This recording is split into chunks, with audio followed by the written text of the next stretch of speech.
Dalam 5 tahun terakhir ini, kelompok-kelompok Islam seolah menjadi terasing di negerinya sendiri. Itu yang dirasakan. Berapa ulama yang berjuang mendirikan republik ini? Indonesia 80% penduduknya umat Islam. Tidak pernah meminta 80% hasil sumber daya alam yang dikuasai negara untuk umat Islam. Gak ada yang minta. Ada gak yang minta? 80% umat Islam penduduk Indonesia tidak pernah meminta 80% APBN untuk umat Islam. Gak ada yang minta. Sederhana permintaan umat Islam. Dia mau berdialog sama Tuhan. Dia mau mengingatkan umatnya akan kebaikan. Yang tidak hanya mengajarkan doa makan dan doa minum, tapi juga cara memilih pemimpin. Itu kira-kira. Inilah ketegangan-ketegangan. Ketika agamanya dinistakan, kok susah sekali ini membawa ke proses. Muncullah demo berjilid-jilid yang kemudian berujung ulamanya tidak bisa pulang. Belum lagi penghujung, kemudian ada agama yang diperhadapkan sebagai musuh besar Pancasila. Nah, ini yang menarik menurut saya. Saya ini Islam, tapi bukan pengetahuan Islamnya seperti Ustadz Ali Muhtar Ngabalin dan Abu Bakar. Ustadz Abu Bakar. Tapi dengan segala awam saya terhadap Islam. Ketika saya ditanya, Pancasila itu di mana dalam kehidupan saya? Maka saya akan mengatakan bahwa ketika saya lahir, orang tua saya itu membisikkan Pancasila di telinga saya. Cuma bahasanya bukan seperti yang tertulis dalam Undang-Undang Dasar. Dia membahasakan Allahu Akbar, Allahu Akbar, Asyhadu an la ilaha illallah, Asyhadu anna Muhammadar Rasulullah. Apa yang saya dengar di situ? Ketuhanan yang Maha Esa. Hayya 'alas shalah. Apa yang saya dengar di situ? Mari kita bersatu sama-sama. Karena kita akan mendirikan sholat. Dan Al-Ankabut mengatakan sholat itu mencegah kamu dari perbuatan keji dan mungkar. Ada kemanusiaan yang adil dan beradab. Saya dengar di situ. Hayya 'alal falah. Mari sama-sama menuju kemenangan. Kemenangan yang bagaimana kita peroleh? Kerakyatan yang dipimpin oleh hikmat kebijaksanaan dalam permusyawaratan perwakilan. Kemenangan yang bagaimana? Keadilan sosial bagi seluruh rakyat Indonesia. Itulah kemenangan yang kita tuju. Kita kembali lagi takbir. Allahu Akbar, Allahu Akbar, la ilaha illallah. Kita ulang lagi. Dan Pancasila yang kita tiupkan itu 5 kali sehari. Belum selesai di sini, selesai bunyi terus. Bismillahirrahmanirrahim. Assalamualaikum warahmatullahi wabarakatuh. Salam hormat sahabatku seluruh rakyat Indonesia dimanapun saudara berada. Kali ini saya akan tampilkan salah satu video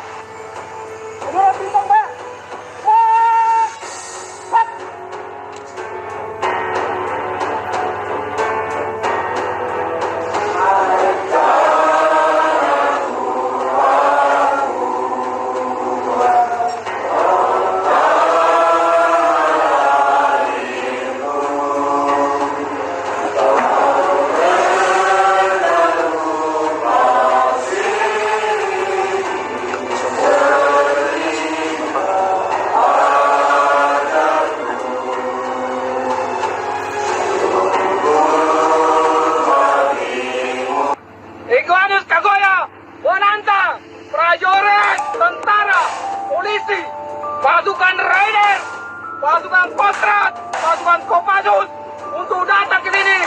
Peran terbuka. Jangan coba-coba pokoknya. Jangan coba-coba. Kalau perlu FPI bubarkan aja itu. Kau Indonesia merambut babi penjuri.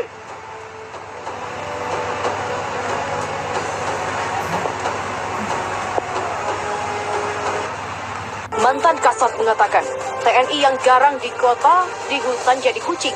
Saya perhatikan adalah orang yang kejam di basis. Kejam di basis, itu penakut di hutan. Saya lihat itu. Yang orangnya kalem di kota gitu, jago di hutan. Jangan coba-coba pokoknya. Jangan coba-coba. Kalau perlu FPI bubarkan aja itu. Anak buah saya pun, wah yang hebat-hebat, wah kalau di kota berani, di hutan, udahlah, jadi kucing dia. Jadi kalau ada seseorang yang hanya menggunakan perang untuk naik pangkat dia sendiri, nanti kena sendiri. Saya berkali-kali melihat itu. Ya, saya peringatkan. Dan saya tidak akan segan-segan untuk menindak dengan keras. Bagaimana saya menjaga adik-adik saya yang sekarang menjabat sebagai Panglima TNI, kasar. Akan diomongin sama orang. Itu jabat itu masih gagah aja kayak macan. Begitu pensiun kayak kucing tuh Gatot itu. Dan para ulamanya, nasionalisnya luar biasa. Ikut menjaga ini. Apakah salah saya mendekatkan itu? Apalagi sekarang pemimpin saya adalah Presiden Republik Indonesia. Saya sebagai Jenderal TNI. Setelah saya pensiun, pemimpin saya siapa? Ulama.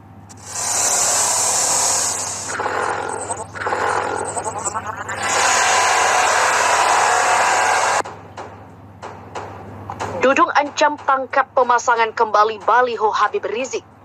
KKB OPM juga pasang baliho HRS dan mengatakan, tangkap kami kalau berani.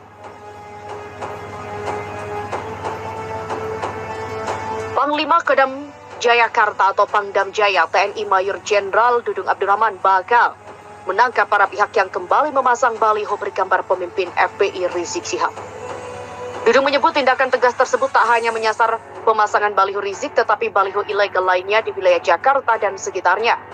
Dudung mengklaim, selama ini tak hanya baliho yang menampilkan gambar Rizik yang dicopot oleh prajurit TNI. Jenderal TNI Bintang 2 itu menyebut sedikitnya 900 spanduk dan baliho Rizik telah ditertibkan oleh aparat gabungan sejak September 2020. Menurut Dudung, penertiban spanduk dilakukan oleh aparat gabungan TNI, Polri, dan Satpol PP. Alasannya karena spanduk tersebut dipasang di lokasi yang tidak pada tempatnya serta melanggar ketertiban umum. Sebagai informasi, yang menampilkan gambar Rizik Syihab tersebar di sejumlah tempat di Jakarta dan sekitarnya. Baliho itu menampakkan foto wajah Rizik dengan beragam kata-kata. Salah satunya adalah seruan melakukan revolusi akhlak. Rediview puluhan prajurit TNI sudah menurunkan baliho itu sejak pekan lalu.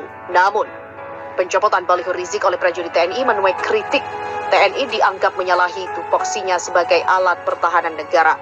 Sementara Kepala Penerangan Kodam Jaya Letkol ARH Herwin Budi Saputra menilai spanduk bergambar Rizik mengandung makna provokasi.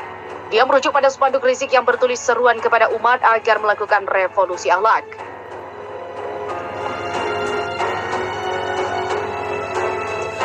Mantan Kasat mengatakan, TNI yang garang di kota, di hutan jadi kucing. Video wawancara mantan Kepala Staf Angkatan Darat atau Kasat Jenderal Purnawirawan Pramono Edi Wibowo yang juga adik ipar Presiden Susilo Bambang Yudhoyono kembali ramai di media sosial.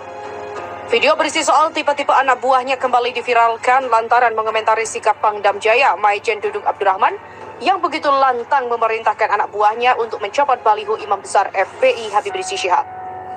Sebelumnya Dudung mengakui telah memerintahkan prajuritnya untuk menurunkan baliho, spanduk, dan baliho bergambar Habib Rizik di wilayah DKI Jakarta. Perintah itu turun setelah sebelumnya upaya penertiban baliho oleh Satpol PP gagal karena baliho dengan wajah Habib Rizik kembali terbentang.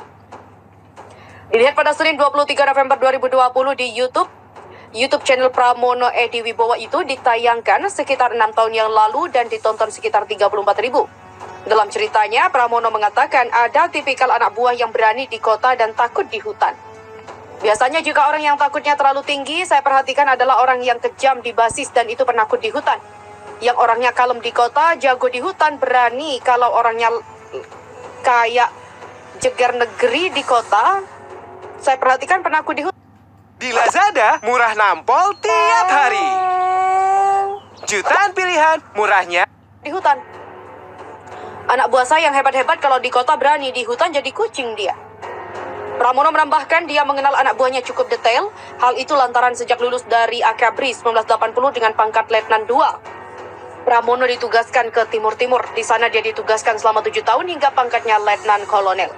Dari situ Pramono mengetahui jika perang adalah proses mengadu kebersihan hati. Perang itu adalah mengadu kebersihan hati. Orang yang tidak bersih hati bisa dijawab di lapangan. Jadi kalau ada orang yang menggunakan perang untuk naik pangkat, nanti kena sendiri. Saya berkali-kali melihat itu. Hanya ingin terlihat hebat dan memerintahkan prajuritnya dan tidak peduli pada prajurit akan kena sendiri. Begitulah kata Pramono. Di mana hal ini diposting di laman akun Twitter oleh Zoya Melani. Ini buat referensi saja, orang yang sok jagoan di kota sejatinya penakut di hutan. Dia jadi kucing di dalam hutan, beda kalau orang yang di kota tenang, kalem, dia akan buat jika di hutan.